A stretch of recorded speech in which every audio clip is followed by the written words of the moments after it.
I guess we have to get a much better understanding what the basic operating mode of brains are. We can describe it in a way which is very partialistic. I mean, it's very rough still, saying that brain has to all the time update the outcome expectations for its behavioral repertoire. So what we think is that there is a behavioral repertoire, behavioral options, which of course in humans is near infinitely large, I mean very, very large, but already in small animals is quite considerable. And the task of the brain is to always update the possible consequences of these behavioral options, and then to find the most benign or most promising behavioral option and realize that, and then turn that into behavior. So that is very similar to your two-stage model you proposed, and I must say we just don't know how this is realized in brains. But how do we get, Antoine asked me, how do we get from behavioral freedom in fruit flies and bacteria, which he claims, and I agree, up to a free will in humans? Well, whether in biological evolution or in generating possibilities for this two-stage model, where does the randomness come from? The answer is the spontaneous variations all come from some indeterminism, from what Martin calls objective chance, from quantum randomness. In the end, that's the one that breaks the chain of causal determinism. But the difference between the behavioral freedom at the lower animal and the higher is the method of selection that makes the difference. In biological evolution, it's nature that selects. But in behavioral freedom, and all of life, the organism itself purposefully and intentionally selects. And Dan Dennett is very big, and many of us, Al, on intentionality. What is it to form an intention? This goes on in an organism because as soon as life came onto the planet, so came teleonomy. Not teleology, perhaps, back to an ultimate purpose, but I think the cosmos has a kind of direction, at least, that I'll talk to you about. So, my response to Antoine is to identify 4 levels of selection. First, the kind of simplest instinctive selection, where selection criteria are transmitted genetically, shaped only by our ancestral experiences or the animal's ancestral experience. At a second level, there are animals who learn something, where their past experiences guide their current choices. Their selection criteria are acquired during their lifetimes. Then I'd like to say there seems to me to come a level of evolution in which the organism is able to predict the future and see the consequences of its actions and help to decide based on what they've seen before and what this is likely to lead to. And finally, I kind of get to a level which I feel is human, but there are many of my colleagues at Harvard who say this is in the moral animals, and there are lots of them too.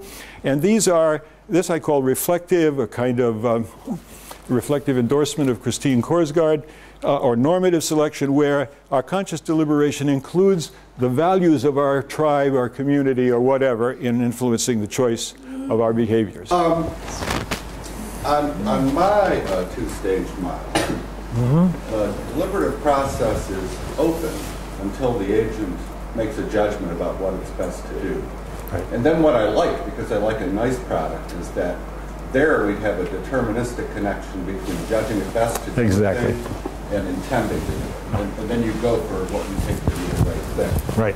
And this is not to say this is realistic, this is how people work, but it would be nice if they did work. That's the thought. And the reason the deliberative process is open until you make that judgment is that at any moment a new consideration might come to mind, right. And you might assess it, take right. It into account, revise the path of your thinking. And what I wanted to know is your two-stage model, Bob, like that? Or is it the kind that Bob was talking about, where once the thought comes to mind, then things go deterministic? No, I completely agree with you, Al. The two-stage model, I have a picture, if you can imagine it. I think of it as a generation of possibilities here, coming up to the decision, just as you say. And this decision is itself, in the second part, going round the possibilities that were generated randomly in part, or just past events in your life. You go round them and round them. You may not find one there. This is one thing that I think I add to your model, but maybe it's already in what you've written. While you're thinking about these things, you may say, none of those is really good enough. Think again. Yeah. And you can send yourself back. And you then have a creative ability right on the spot to come up with things that the universe, in my cosmology view, never had. And you are now an original, not only the author of your life, but the author of our own thinking in the world as we all create the world of our thoughts. And you then might go with that brand new option. So it's a strong model. I know it's one of yours, but I'd like it to be the one you move to the front and then get others to agree with us, because it's a snazzy model. All these things. The second stage of your two-stage process. In the first stage, the randomly generated possibilities. Right. If I've understood it correctly. That's right.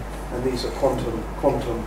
Only in order to be free of the projections that the universe has determined us to be what we want to be. It could be another kind of random. So the second stage is, in a sense, thinking about these possibilities and going around, right, and fastening on one rather than the other. Yeah. Now the fastening. Yes. Is that a quantum event? No. No. It's a random event. It's not a random. No. The randomness has generated our possibility.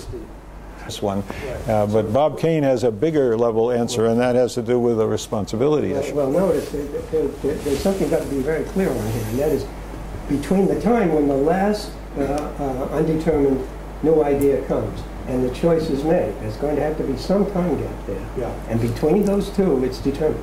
That's part of the two-stage model. You can't get away from it. So you have these ideas, and you might bring it right up close and whatever, but it's still going to be determined. There's going to be a determined gap right in there, which means that the choice finally made is going to depend on chance events that came to your mind over which you didn't have control, which of them came to your mind. And it's going to be determined by that. Right. That's my problem. Right. And notice how weird that is with a moral choice, which I mentioned yesterday in connection with, I forget which. Imagine a moral choice in which you are going to decide whether to murder or not to murder on the basis of which chance event comes to your mind.